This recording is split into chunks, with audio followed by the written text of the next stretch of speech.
Beyond the Mic with Sean Dillon. We're joined on the star line by a super lawyer's rising star. He is a sports law analyst and host of the Condetrimental podcast. We welcome Legal Eagle, Daniel Lust. Thank you for having me on, Sean. It's been a long time in the making. Happy to be on with you today. Let's go beyond the mic. So much to talk about today with you. What are the legal ramifications for the NCAA and for universities if just one student athlete passes away from COVID-19? So it's a question that I think is the elephant in the room from all this. Just objectively, you look at the numbers. Obviously, cases are one thing, deaths are another thing, but deaths exist. So you have to address them as lawyers. You have to prepare for the worst case scenarios. So in the law, the area of law that we'd be touching on from all of these type of COVID lawsuits would generally be a negligence lawsuit, which is the general standard. If somebody gets hurt, you and the courts will adjudge them as to whether they acted negligently under the circumstances. So schools, coaches, anyone that's placed in a position of authority has an obligation to act reasonably and take reasonable precautions under the circumstances.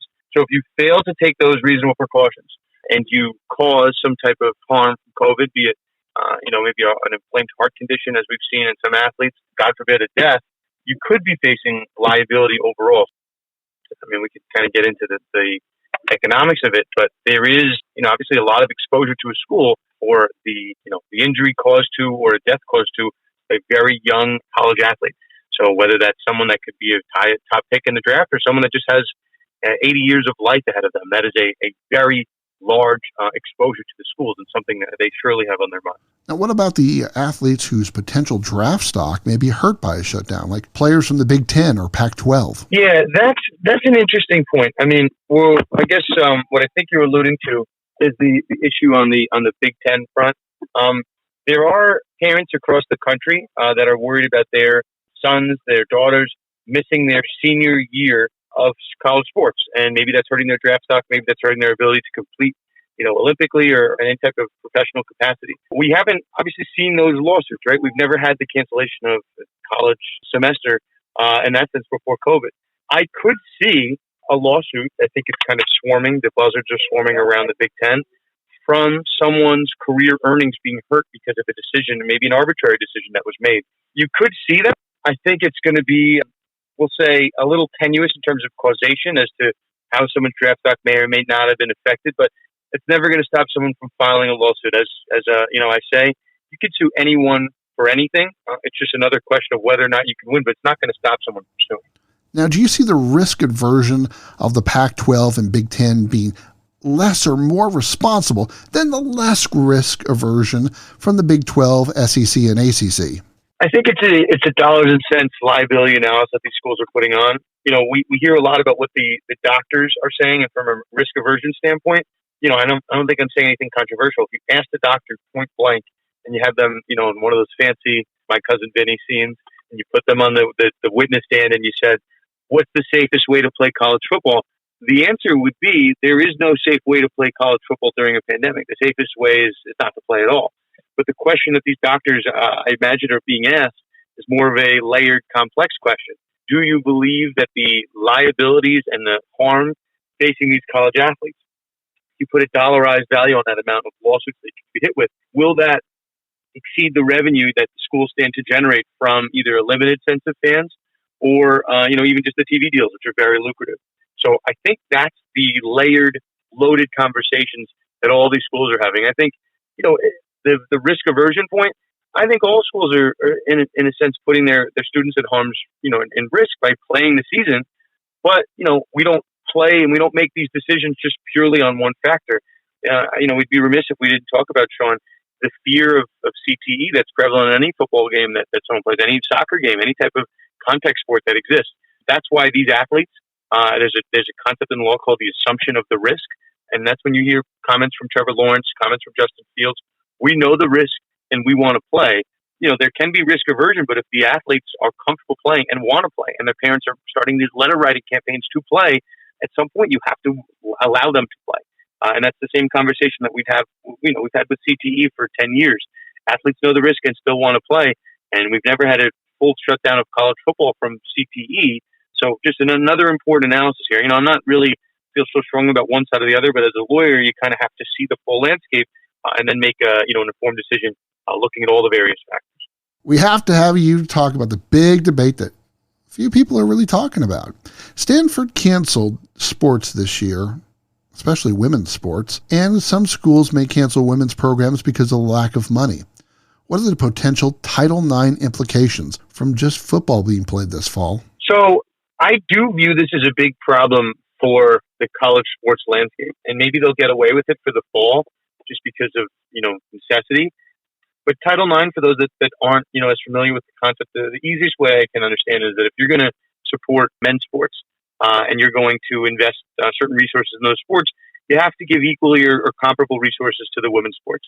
And now, just looking across the sports landscape, we have fall football. We don't have anything else. So that, to me, raises a red flag. I don't think that's necessarily, per se, violation of Title IX, but if that trend continues into the winter and the spring, and the only sports that exist are, the moneymakers, be it college football and men's basketball, that's staring, and that looks a lot of red sirens going off.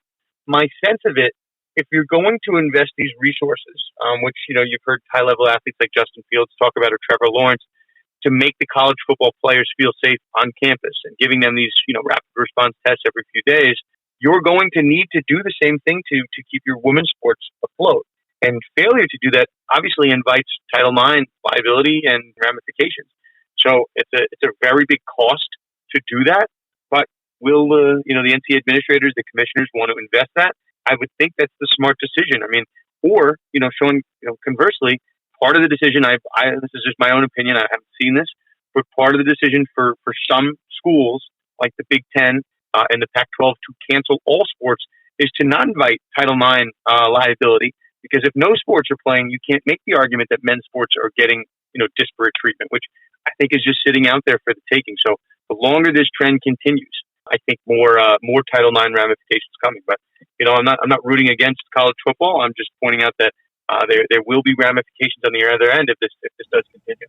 A sports law analyst, host of the Con-Detrimental podcast, and a lawyer in his own right, our own legal department, Daniel Lust is here beyond the mic. Now, how do you see the rights, fees, paid renegotiations for television and radio contracts be changed?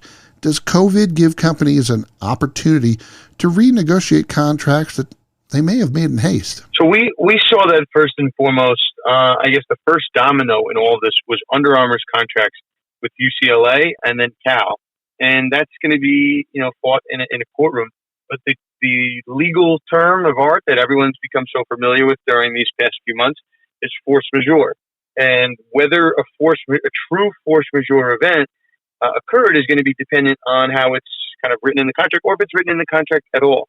So, Sean, and the people, I'm not sure if everyone is aware of this, but in the NBA, those guys, in their last collective bargaining agreement, wrote in a clause that said a force majeure is triggered when an epidemic occurs, not necessarily a pandemic, which is one step higher, which we're in now, but an epidemic. So we knew that the NBA season could be canceled. We knew that force majeure would occur, and we knew we need to rewrite a lot of, the CBA, for example, would need to just be torn up and rewrote if they wanted to act on this force majeure trigger.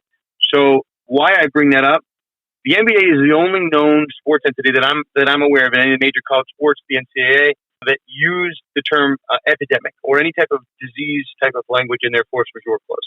Now, if you don't have a pure triggering event, Sean, no one can argue that there's an epidemic that's occurring, but people can argue, and people are currently arguing, as to whether or not a force majeure, a true act of God, is preventing the performance of college football from occurring. So that's the battle that's going to be fought on all these different rights, these television contracts, radio contracts, media contracts, whether or not a force majeure is occurring right now as we sit here in August, I think remains to be seen. And that's going to be a battle for lawyers to say, hey, even if the words aren't in there, force majeure, act of God, we're not capable of playing football because it's a completely act of God, something out of our control. A force majeure, COVID, does create a potential triggering event, but absent the terms in the contract that would clearly spell it out, pandemic, epidemic, I think you're going to have a hard time finding a really clear-cut case. So, as they say, that there will be lawyers, and it's going to be a very expensive battle in the courtroom. Well, speaking of very expensive battles in courtrooms, with the NCAA fighting name, image, likeness as best they can, and NCAA leaving the hands of COVID-19 into the hands of the major conferences, how close are we to the complete destruction of the NCAA? Sean, I feel like you say that with a little bit of glee in your voice. This complete destruction. Like a little bit. It's not a matter of a glee. It's a matter of, I've always thought that the NCAA was heavy-handed in some ways. It's like North Carolina has a NCAA violation. Okay, well, Cleveland State's on probation. Kansas has major violations, and there are possibility that Kansas could face major NCAA violations. North Carolina State was handed a 2-year probation. I just don't see the NCAA as a organization of fairness. The NCAA is an organization of what makes the NCAA and their partner institutions more money. I'll give you a good example in the legal context, and then we can kind of parse out what's going on now. I've covered this pretty closely, the Zion Williamson litigation. It remains to be seen if these allegations are true, but usually when there's smoke, there's something there. And there's been recorded conversations, between Zion's father and an assistant coach at Kansas. There was conversations between Nike officials saying that they want to pay Zion's family to cripple Adidas. So, usually when there's smoke, at least there would be, you'd think, an investigation launched by the NCAA into Duke into figuring this out. It's not a court of law. It's not proof beyond a reasonable doubt. But I think if I was an NCAA purist, I would say we got to investigate this thing. But no investigation into Duke. And no pun intended, like a blue blood of the NCAA basketball. So I'm with you to some extent. I think it's selective enforcement, which is it great? But that's just the world we live in now. Sean, to your maybe delight, I think the cracks on the NCAA Foundation are very much being exposed. Most will know, right? Mark Emmert's the president of the NCAA. The NCAA does not, Mark Emmert doesn't have his finger on the pulse of college football, the FBS. That is, we'll say, a separate legal entity. They make their own decisions. It's really controlled by the various schools that are in the FBS conference. Mark Emmert doesn't control this. There's no FBS commissioner to come in and wrangle all the conferences in and get them all on the same page. So why I bring that up, there is no power that the NCAA independently has. So all these conferences are left to come up with their own independent rules. So that's why you're seeing a splintering of the Big Ten and the Pac-12, and and the SEC is trying to rope the ACC and the Big 12 in to make sure they're on board. Why I bring that all up in the name, image, and likeness context, it's going to be kind of a mess, right? I mean, right now it's a mess in terms of who's playing in the fall, who's playing in the spring, what recruits are doing, if you're going to allow, and kind of as an interesting side note in all of this, Tom Mars is a famous college football attorney. He helped Justin Fields transfer from Georgia over to Ohio State with one of these hardship waivers to not allow him to sit out a season. He's now kind of leading the charge against the Big Ten to figure out what went into their decision. So you have attorneys involved that are just kind of ostracizing certain conferences. So you could have in the next week or so, I'm just watching it, Kevin Warren, the commissioner of the Big Ten, has said he's not going to change his stance and uncancel the season. You could have an exodus of players leaving the Big Ten to go play in other schools. I also saw a report yesterday that you could have 6 Big Ten schools leave the Big Ten and have their own, I don't know what they're going to call it, just a separate standalone conference. So if you can just destroy the Big Ten as just people who are just leaving, that's going to make NCAA that much less powerful to control this. So name, image, and likeness, the NCAA is not going to make their own rules across the board. They're going to make their guidance. The Board of Governors are going to make their guidance. But those decisions are going to be left up to the conferences. So we've seen this play out over the past couple of weeks. The conferences have radically different views on safety and in terms of drawing revenue from college football. We should expect the same on the name, image, and likeness front. And not to mention, maybe the biggest domino in all of this, players with this hashtag, we are united front. I don't think it's a coincidence that we are united. United has the same prefix as union. If these players start to unionize, and there's no, we'll say, unifying force on the NCAA's front, right? There's no FBS commissioner to get this all under wraps. I think that's just another dagger and another blow to this NCAA model that's been so lucrative over these past couple of years. So if it's not the conferences themselves that are going to destroy it, these athletes look like they're threatening it too. So if I'm the NCAA, the walls are closing in, and the kind of farce of this model that the NCAA and Mark Emmert at the top of this pyramid, I think that's taking a number of hits. And mind you, Sean, Mark Emmert has spoken twice in like the last 6 months on COVID. So I think you can read the tea leaves. He's pretty much taken a backseat in all of this. I do think that this is, if you're just reading the signs, I don't think it looks good for this NCAA model. We can talk about all sorts of interesting sports law news, Robert Kraft, St. Zion, and more, but time is running out, so it's time for the Rocky Nate. 8 random questions to answer with the first thing that comes to your mind. There is no pressure. Let's do it. If it pleases the court. Have you ever personally sued anyone? I have not. What's your favorite breakfast cereal? Ooh, I'm a big fan of Reese's Puffs. That's cool. If you weren't a lawyer, you would have been a... sports agent. Who is your wrestling icon? Do you smell what The Rock is cooking? Are you a heel Rock fan or a face Rock fan? I watched the ascent of Rocky Maivia, but my favorite Rocks, the Rudy Poos, the Turn It Sideways. That's the height of Rockisms. That's my favorite Rock. Best moment from your time at Union College? I met my wife beginning of my junior year, the fall of my junior year. So if she's listening somewhere, that is my favorite moment, and I'll stick to it. What's the best thing about your wife, Rachel? Oh my God, she is a lovely mother to our 9-month-old Dillon. What's the worst continuing education course you've ever taken? I teach some continuing legal education classes on social media and technology law.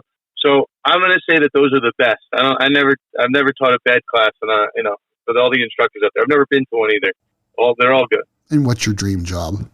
Sean, maybe it would be hosting a show alongside you. I'll take it to the airwaves. My podcast isn't paying the bills yet, so maybe my own show someday. Daniel, where can people find your work? So I'm at Sports Law Lust on Twitter and Instagram, and the podcast, it's Con Detrimental on Twitter and Instagram, and the show is called Conduct Detrimental. So we have a lot of fun, a lot of wrestling stuff too, if you happen to be in that weird sports, wrestling, and law intersection, but just the latest on the sports law intersection. Daniel Lust, our sports legal eagle, host of the Con Detrimental podcast. Thanks for taking the time to talk with me today. Especially thanks for not billing me. You got it, Sean. Always a pleasure. And that, my friends, is Beyond the Mic.